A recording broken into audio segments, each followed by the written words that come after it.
Paalam na sa pananakit ng kasukasuan. Narito ang 7 makapangyarihang gulay na tumutulong magsuporta sa collagen at makakatulong sa bawat nakatatanda na maglakad ng mas matibay ang mga binti at mas malusog ang mga kasukasuan. Hirap ka ba sa matigas na tuhod, masakit na balakang o namamagang bukong-bukong? Hindi ito normal lang na parte ng pagtanda. Ang hindi alam ng maraming nakatatanda ay mabilis na nauubos ang collagen sa kanilang katawan. Pero narito ang isang lihim na halos walang taong lampas 60 ang nakakaalam.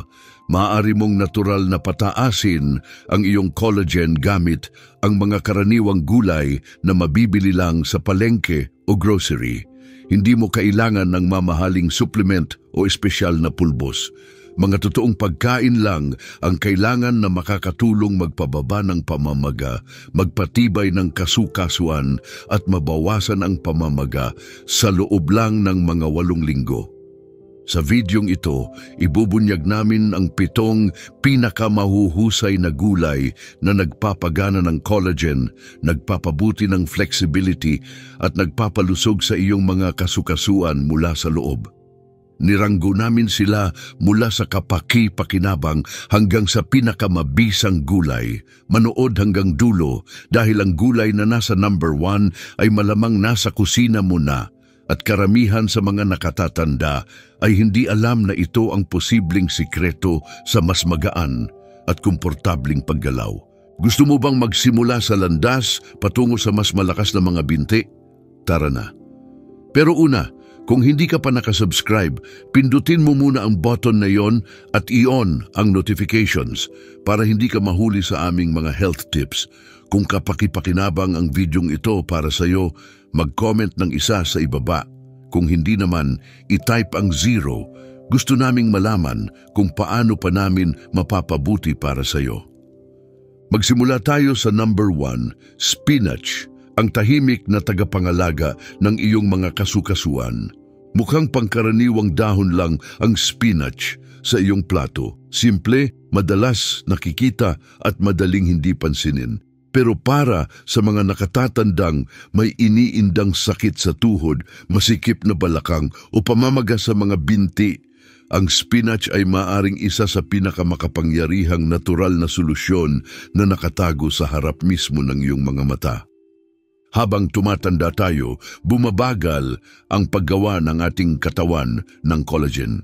Ang mahalagang proteinang ito ang nagsisilbing una ng iyong mga kasukasuan, nagpapalakas ng litid at nagpapadali ng maayos at walang sabit na paggalaw. Walang collagen mismo sa spinach pero tinutulungan nito ang iyong katawan na gumawa nito.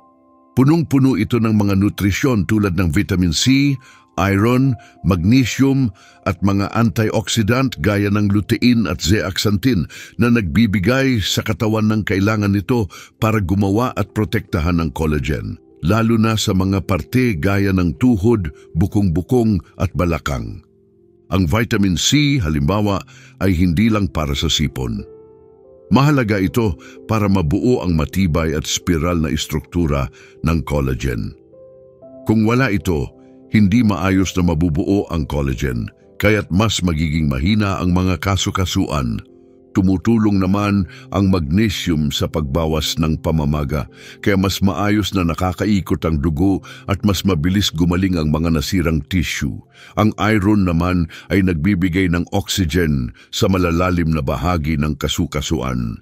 Nagbibigay ng enerhiya sa mga selulang nagtatrabaho para ayusin at buuin muli ang mga ito. Sa isang pag-aaral noong 2021, ang mga nakatatandang kumain ng spinach 4 na beses bawat linggo ay nakakita ng magagandang resulta sa loob lang ng 6 na linggo.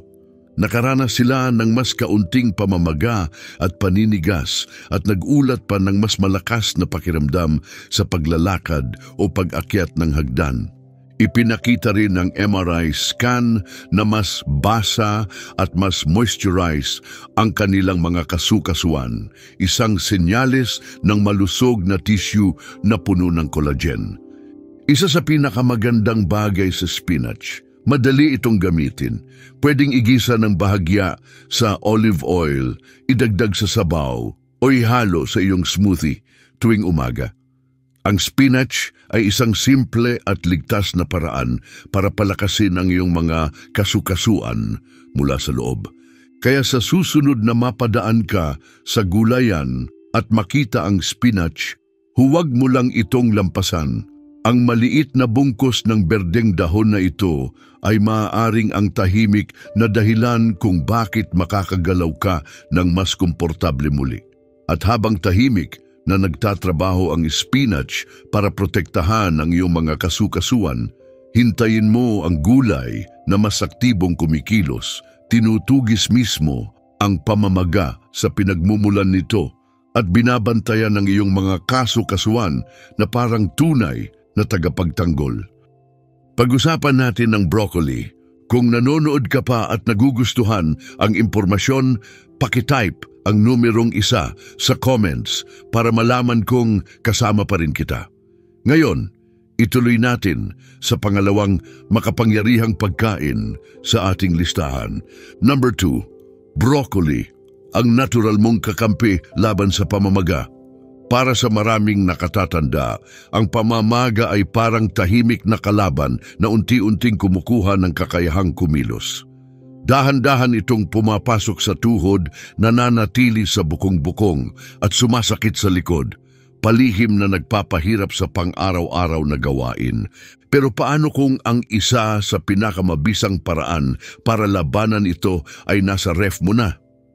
Ang broccoli, bagaman mukhang simpleng gulay lang, ay isa sa pinakamalakas na pagkain pagdating sa paglaban sa pamamaga at pagprotekta laban sa pagkasira ng collagen. Ang sikreto nito ay nasa espesyal na compound na tinatawag na sulforaphane. Ang natural na antioxidant na ito ay hindi lang basta nagpapababa ng pamamaga, aktibo nitong pinoprotektahan ang cartilage sa iyong kasukasuan laban sa karagdagang pinsala. Para sa mga nakatatandang araw-araw nakakaramdam ng pananakit, parang maliit na repair crew ang sulforaphane, nililinis ang mapaminsalang molecules para makapagpagaling at makapag-ayos ang iyong mga kasukasuan. Pero hindi lang iyon ang kaya ng broccoli. Puno rin ito ng vitamin C at vitamin K na parehong mahalaga para suportahan ang collagen sa katawan. Tinutulungan ng vitamin C na dumikit ang mga hibla ng collagen sa isa't isa. Nagbibigay ng lakas at flexibility sa kasukasuan.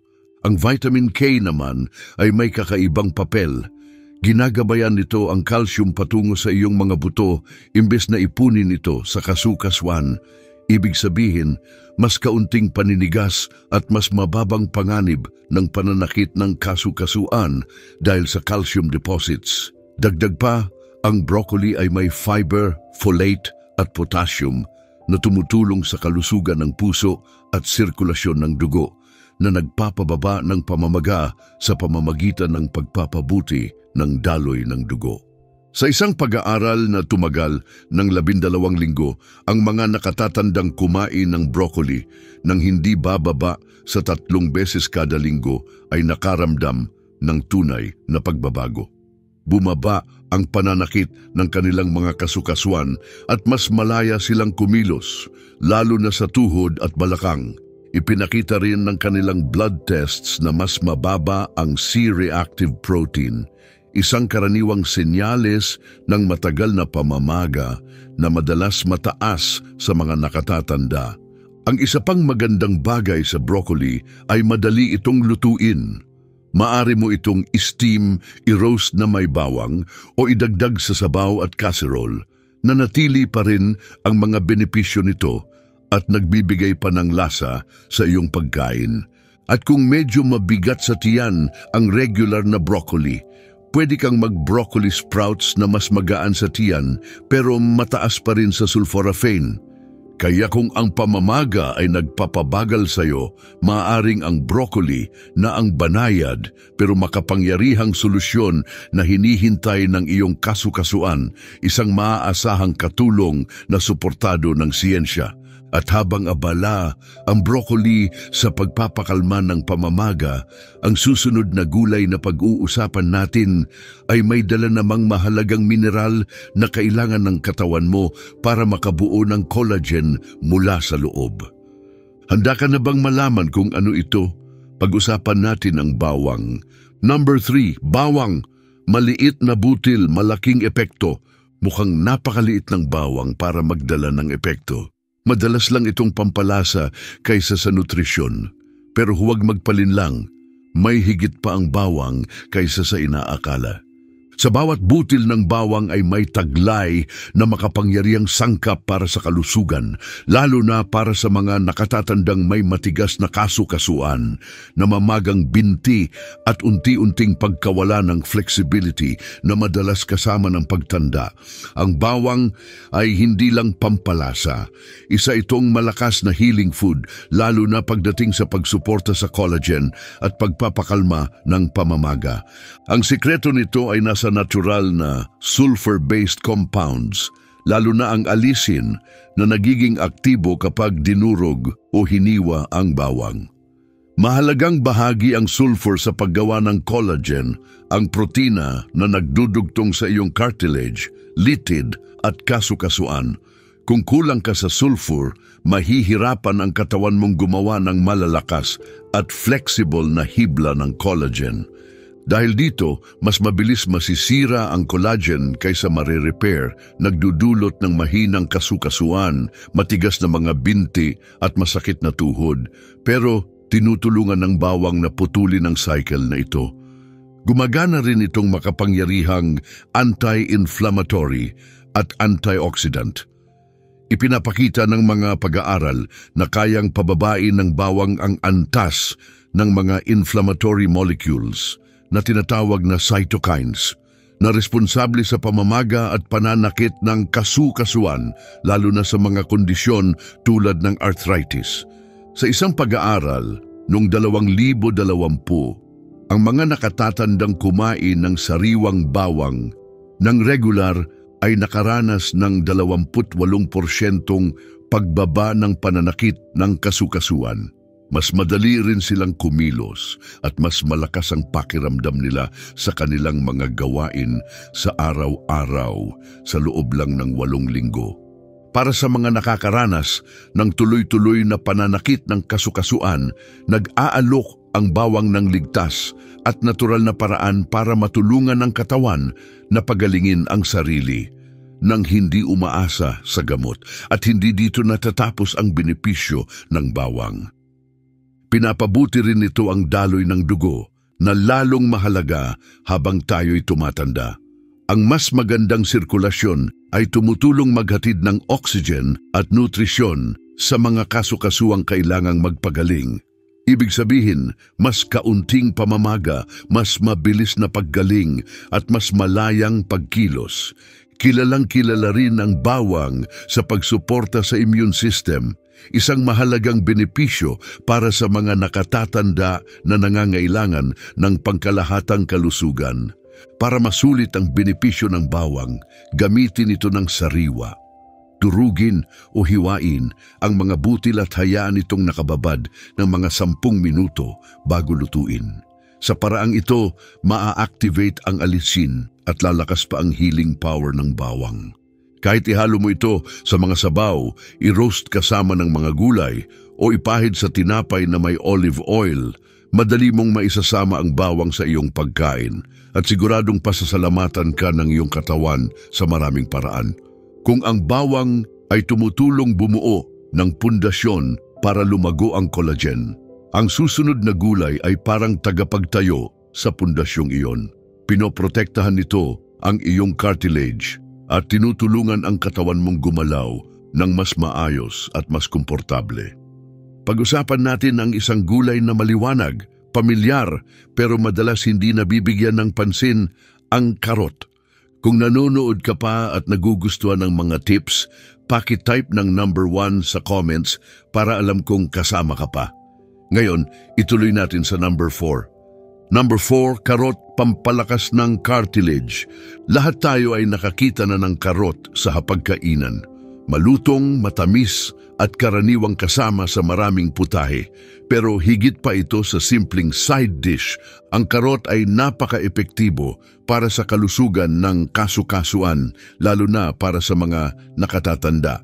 Suportado nito ang makinis at flexible na tissue na tinatawag na cartilage, ang kumukonsulta sa kasu-kasuan at tumutulong para makakilos ka ng walang sakit. Punong-puno ang karot ng beta-carotene, isang malakas na antioxidant na ginagawang vitamin A ng iyong katawan. Mahalaga ang vitamin A para ayusin at alagaan ang malalambot na tissue ng katawan, kasama na ang manipis na layer ng cartilage sa mga kasu-kasuan. Tinutulungan ng vitamin A na manatiling malusog at flexible ang iyong mga kasu-kasuan, kaya mas madali kang yumuko, mag-unat at maglakad. Habang tayo'y tumatanda, unti-unting nauubos ang proteksyon ng cartilage sa ating mga kasu-kasuan. Nagiging manipis, matigas at mas madaling masira ito na nagdudulot ng masakit na pagkikiskisan, paninigas at pamamaga. Pero ang vitamin A, lalo na yung galing sa karot, ay makakatulong pabagalin ang prosesong ito. Bibigyan ng iyong katawan ng mas mahabang panahon para protektahan at alagaan ang kasukasuan ng natural. At hindi lang yon, mayroon ding polyacetylene sa karot, mga natural na compound na matatagpuan sa halaman na may malakas na anti-inflammatory effect. Tahimik na gumagana ang mga ito sa likod ng eksena para pababain ang oxidative stress sa mga tissue ng kasu-kasuan, isa sa mga pangunahing sanhi ng pagkasira ng cartilage habang tumatanda. Sa isang pangmatagalang pag-aaral sa mga may edad lampas sa 60, yung mga regular na kumain ng mga gulay na mataas sa beta-carotene, lalo na ang karot, ay mas mabagal ang pagtanda ng kasukasuan. Mas magaan silang nakakakilos, mas mataas ang mobility scores nila, at mas kaunti ang pagdepende sa pain relievers para makaraos sa araw-araw. Ang pagluluto ng karot kasama ang healthy fats gaya ng olive oil ay hindi lang nagpapasarap. Mas pinapadali rin nito sa katawan na ma-absorb ang beta-carotene. Ibig sabihin, mas marami kang nakukuhang sustansya na kailangan ng iyong mga kasukasuan. Ang karot ay uri ng pagkain na parehong nakagagamot at walang kahirap-hirap gamitin. Walang espesyal na sangkap, walang komplikadong proseso, simple lang at araw-araw na nutrisyon na epektibo. Kaya sa susunod na maghahanda ka ng pagkain, isama mo na ang ilang karot. Bawat kagat ay parang maliit na puhunan para sa kalusugan ng iyong tuhod, balakang at kabuuang paggalaw. Sa paglipas ng panahon, ang mga maliliit na pagpipiliang ito ay pwedeng magbunga ng mas komportable at mas malayang buhay. At kung ang karot ay tumutulong protektahan ang iyong cartilage, ang susunod na gulay sa ating listahan ay may mas kahanga-hangang ginagawa. Tinutulungan nitong i-activate ang natural na kakayahan ng katawan na muling buuin ang collagen mula sa loob. Tingnan natin ng mas malapitan ang nakakagamot na kapangyarihan ng sibuyas. Number 5, sibuyas, ang natural na collagen activator. Sa unang tingin, mukhang wala namang espesyal sa sibuyas. Murang gulay, karaniwan at halos nasa bawat kusina. Pero pagdating sa pagtulong sa mga nakatatanda na mabawasan ang paninigas, pamamaga at pagkawala ng kakayahang kumilos, may tinatagong sikreto ang sibuyas. Kaya nitong natural na gisingin ang built-in na sistema ng katawan para ayusin at protektahan ang collagen. Ang susi ay nasa plant-based antioxidant na tinatawag na quercetin. Ang makapangyarihang compound na ito ay pinag-aralan para sa kakayahan nitong labanan ang pamamaga, pakalmahin ang immune system at protektahan ang mga tissue na nagpapanatiling maayos ang paggalaw ng iyong kasukasuan. Habang tayo'y tumatanda, unti-unting kinakain ng pamamaga ang ating mga kasukasuan, pinapahirap at pinapasakit ang bawat paggalaw. Pumapasok ang quercetin para pabagalin ang sitwasyon at protektahan ang masaselang collagen fibers na humahawak sa lahat ng bagay. Pero hindi lang iyon ang kayang ibigay ng sibuyas. Puno rin ito ng sulfur compounds, mga mahahalagang sangkap na kailangan ng iyong katawan para makagawa ng collagen. Isipin mo ang sulfur bilang pandikit na nagdudugtong sa mga amino acid para mabuo ang triple helix na hugis ng collagen. Ang estrukturang ito ang nagbibigay ng tibay at elasticity sa iyong mga kasukasuan, litid at tendons. Kapag kulang ang sulfur sa katawan, bumabagal ang paggawa ng collagen at kahit ang kaunting collagen na nagagawa ay maaaring maging mahina o hindi buo. Kaya ang pagdaragdag ng sibuyas sa iyong regular na pagkain ay maaaring magdala ng tunay na pagbabago.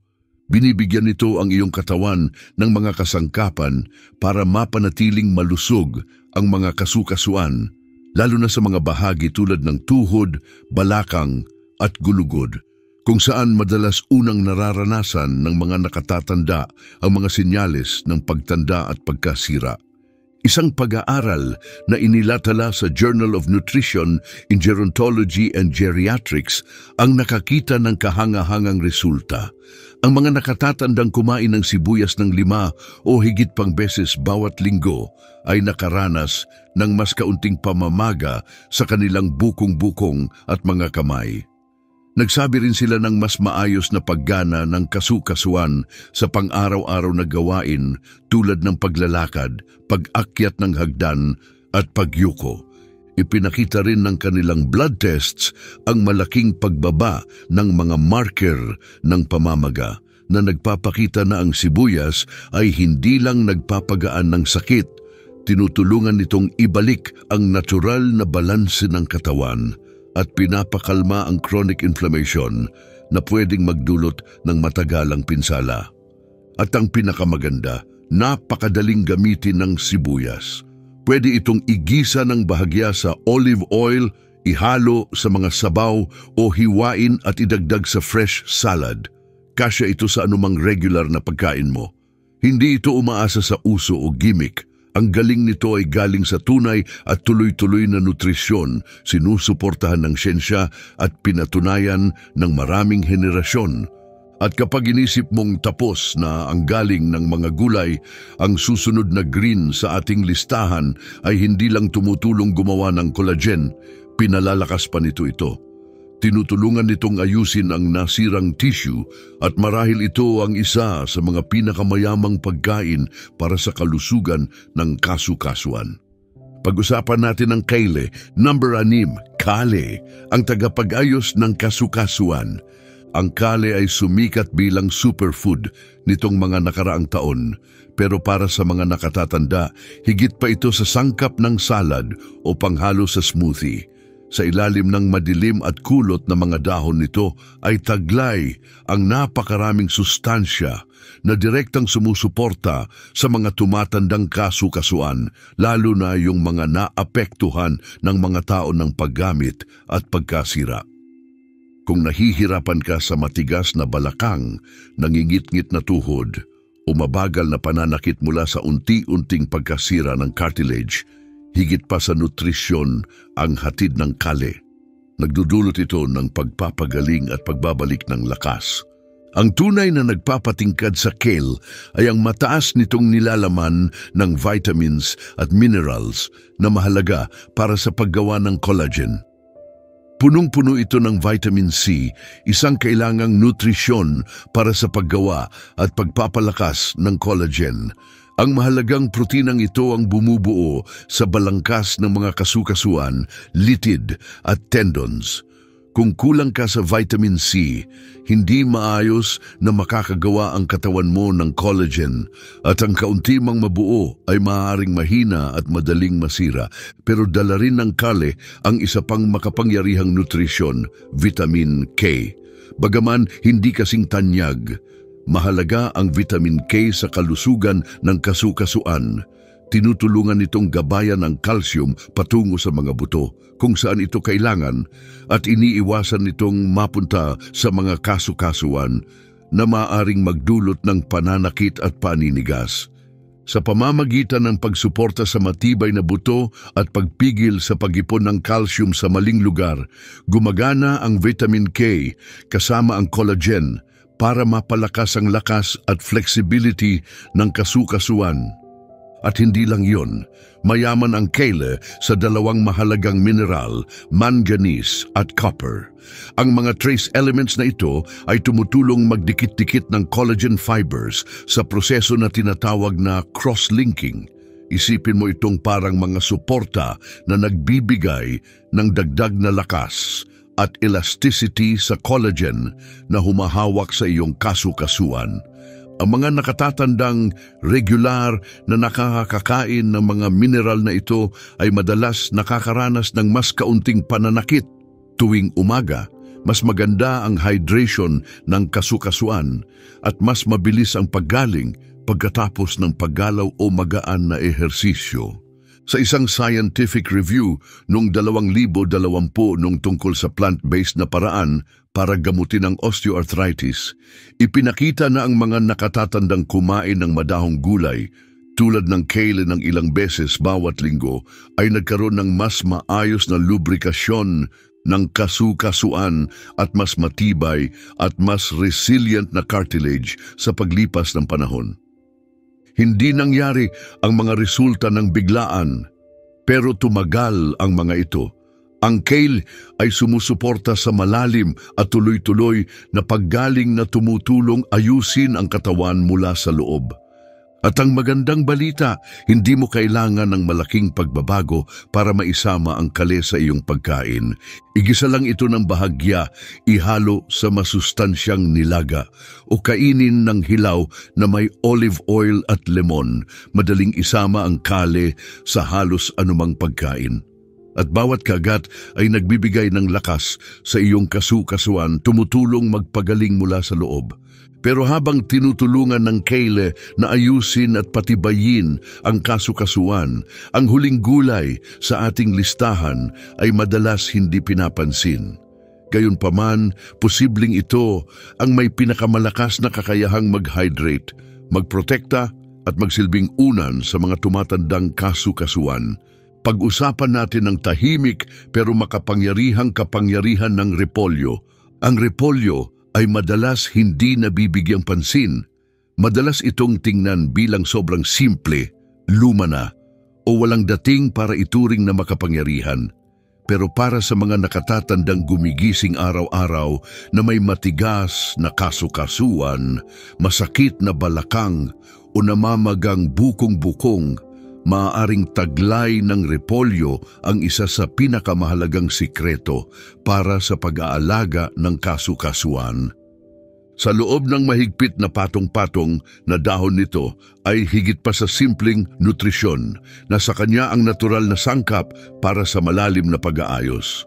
Ang repolyo ay hindi lang mayaman sa vitamin C na mahalaga para sa paggawa ng collagen.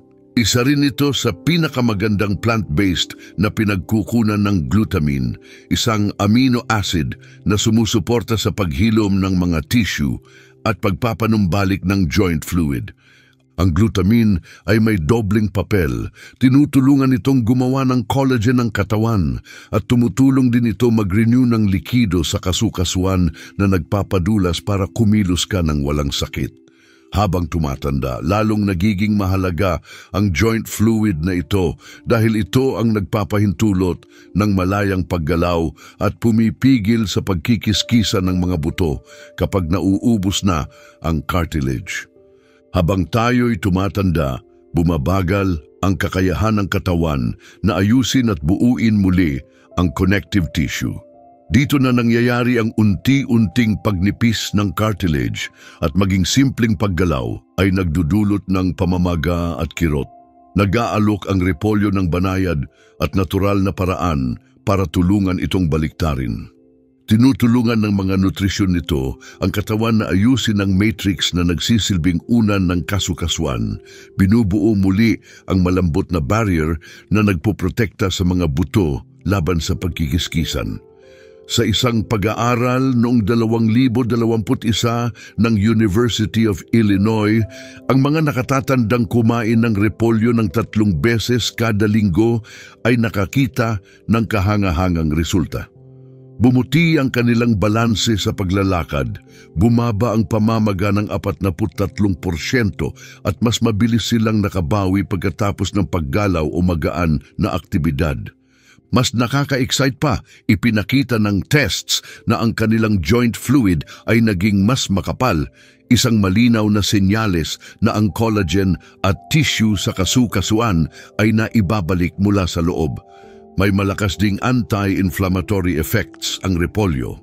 Ang mga espesyal na plant compounds, kasama ang anthocyanins na marami sa red cabbage, ay tumutulong pakalmahin ang sobrang aktibong immune response.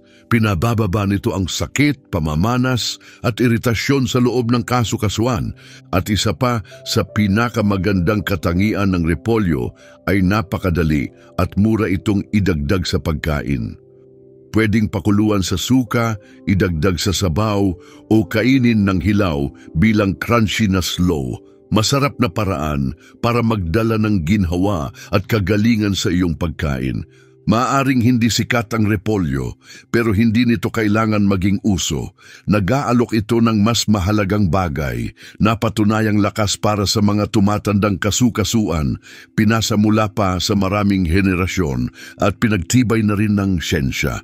Ngayon na nalaman mo na ang tungkol sa 7 kamanghamanghang gulay na ito, narito ang huling mensaheng nais naming iwan para sa iyo. Isang bagay na nag-uugnay sa kanilang lahat at posibleng baguhin ang pananaw mo sa pagkain simula ngayon. Narito ito, naalala pa ng iyong katawan kung paano magpagaling at ang paggaling ay maaaring magsimula sa bawat subo mo. Habang tayo'y tumatanda, madali tayong maniwala na ang sakit, paninigas at pamamaga ay normal na bahagi na lang ng buhay, na kailangan na lang nating tiisin at pagtiisan. Hindi tayo bumabagal dahil sa edad. Bumabagal tayo dahil unti-unti nang nawawala sa katawan natin ang lakas at estrukturang dati nitong taglay.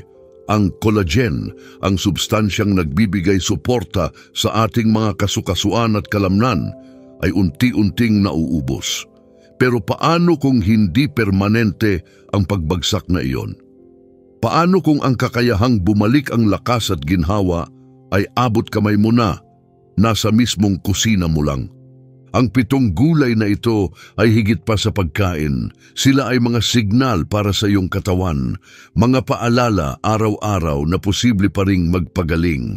Bawat subo ng spinach, kale, bawang o repolyo ay isang mensahe. Mensaheng kaya pa ng iyong katawan na mag-rebuild, makahanap ng balanse at kumilos ng mas kaunti ang sakit at mas mataas ang kumpiyansa. Pinapakain ng mga pagkaing ito ang mismong sistema na tumutulong sa iyo na tumayo ng matikas, maglakad ng matatag at mabuhay ng mas magaan. Pinapatunayan na ngayon ng modernong siyensya ang matagal ng alam ng ating mga ninuno. Ang pagkain ay maaaring maging gamot, lalo na habang tayo'y tumatanda. Ang mga nutrisyon tulad ng vitamin C, sulfur, flavonoids at plant antioxidants ay higit pa sa pagbibigay ng nawawalang bitamina. Aktibo silang gumagana para protektahan at ayusin ang iyong kasukasuan, suportahan ang connective tissues at palakasin ang iyong mga binti mula sa loob. Hindi mo kailangan ng mamahaling supplement, hindi mo kailangan ng espesyal na powder o komplikadong meal plan. Ang kailangan mo ay konsistensya, kaunting malasakit, at ang kahandaang tratuhin ang iyong katawan na parang mahalaga pa rin itong paglaanan dahil talagang mahalaga ito. Maaaring kumakalabog na ang iyong tuhod tuwing tatayo ka. Maaaring namamaga na ang bukong-bukong mo pagkatapos ng maikling paglakad. Maaaring tumigil ka na sa mga bagay na dati mong kinagigiliwan dahil masakit ng kumilos kaysa dati. Pero sana manatili sa iyo ang mensaheng ito. Hindi kailanman huli para magsimulang magpagaling. At hindi kailangan maging mahirap ang paggaling. Maaari itong magsimula sa isang simpleng pinggan ng gulay, mainit na mangkok ng sabaw o makulay na salad. Ang collagen ay hindi lang para sa hitsura o kabataan. Ito ay tungkol sa lakas, proteksyon at kalayaang kumilos sa bawat araw ng walang sakit. At bagaman mas kaunti na ang nagagawang collagen ng iyong katawan kumpara noon, hindi nito nawala ang kakayahan. Kailangan lang nito ng tamang suporta at alam mo na ngayon kung saan ito makukuha. Kaya kahit ikaw ay nasa 60, 70, 80 o lampas pa, hayaang ang susunod mong pagkain ay maging susunod mong hakbang patungo sa mas matibay na katawan, mas maginhawang paggalaw, at mas masayang pamumuhay. Nakikinig ang iyong mga kasukasuan, naghihintay sila ng suporta at handa na silang tumugon.